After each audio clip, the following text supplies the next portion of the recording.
महाभारत का युद्ध समाप्त हो चुका था। युद्ध भूमि में चारों तरफ योद्धाओं के वस्त्र, मुकुट, टूटे शस्त्र, टूटे रथों के चक्के आदि बिखरे हुए थे और वायुमंडल में पसरी हुई थी घोर उदासी।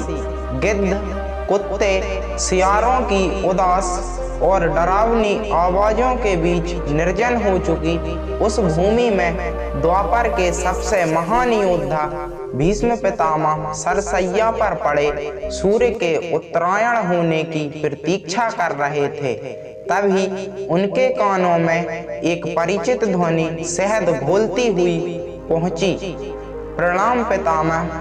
भीष्म के सूखे हुए होंठों पर एक मरी हुई मुस्कुराहट तैर उठी और बोले, आओ देवकी नंदन कृष्ण, स्वागत है तुम्हारा। मैं बहुत देर से तुम्हारा ही स्मरण कर रहा था। कृष्ण बोले, क्या कहूँ पितामह, अब तो ये भी नहीं पूछ सकता कि कैसे हैं आप। भीष्म पितामह चुप रहे।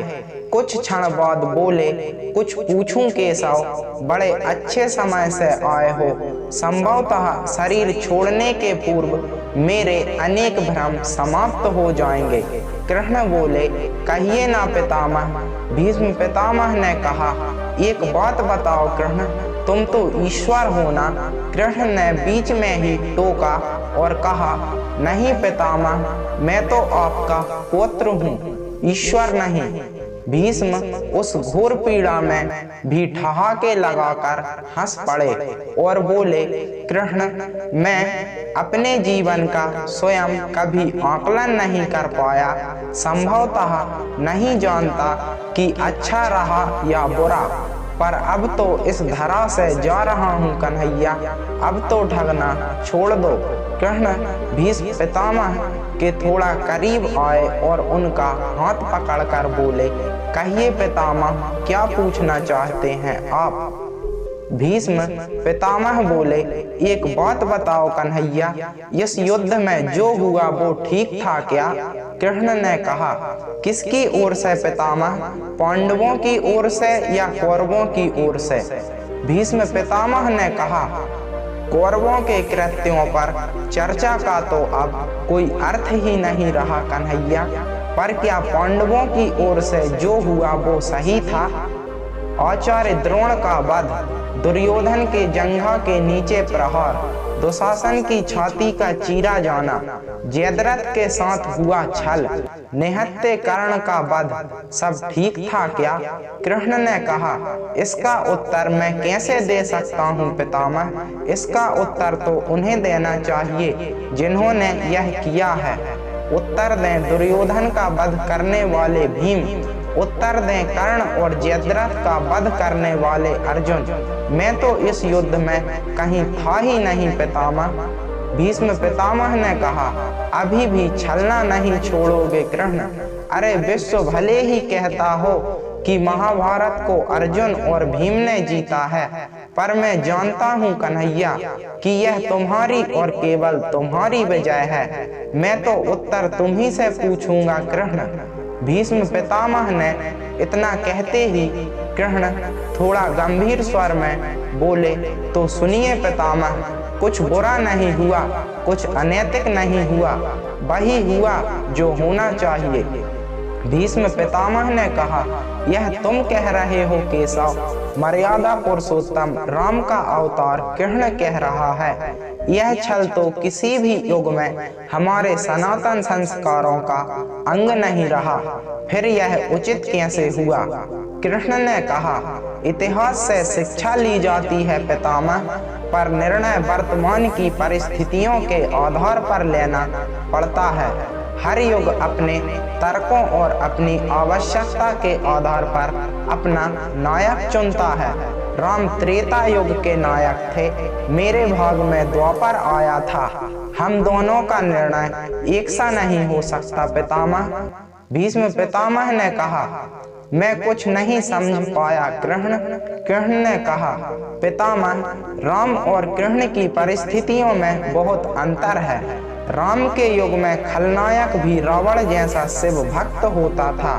तब रावण जैसी नकारात्मक शक्ति के परिवार में भी विभीषण जैसे संत हुआ करते थे, तब बाली जैसे खलनायक के परिवार में भी तारा जैसी विदुषी स्त्रियां और अंगद जैसे सज्जन पुत्र हुआ करते थे।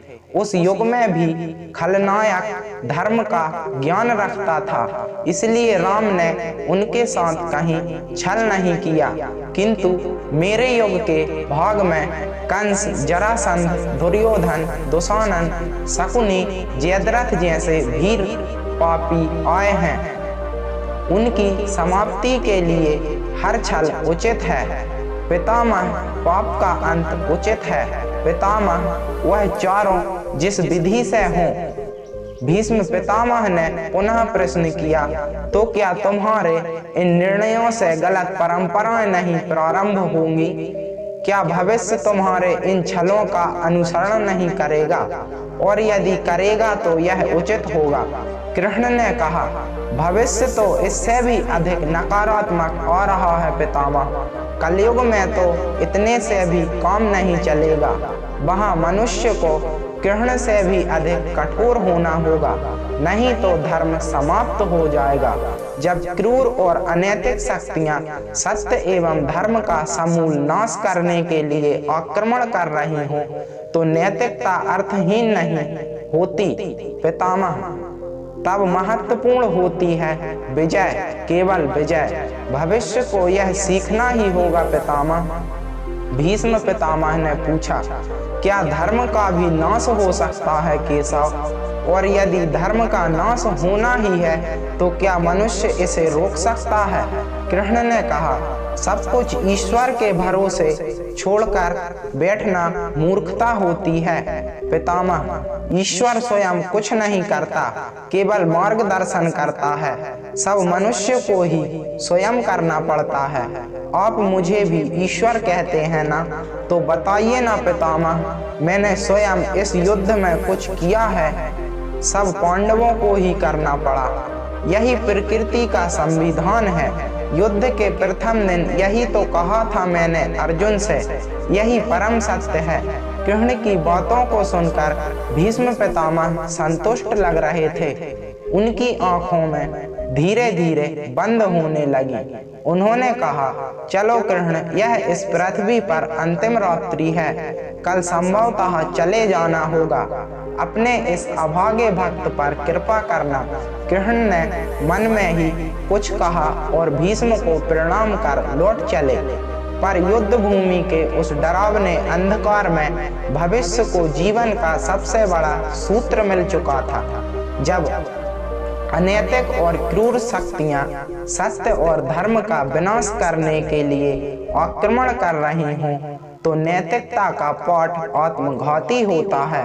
ईश्वर कुछ भी नहीं करते, ईश्वर सिर्फ राह दिखाते हैं। सब कुछ हमें ही करना पड़ता है और ईश्वर के भरोसे हाथ पर हाथ रख के बैठना मूर्खता होती है।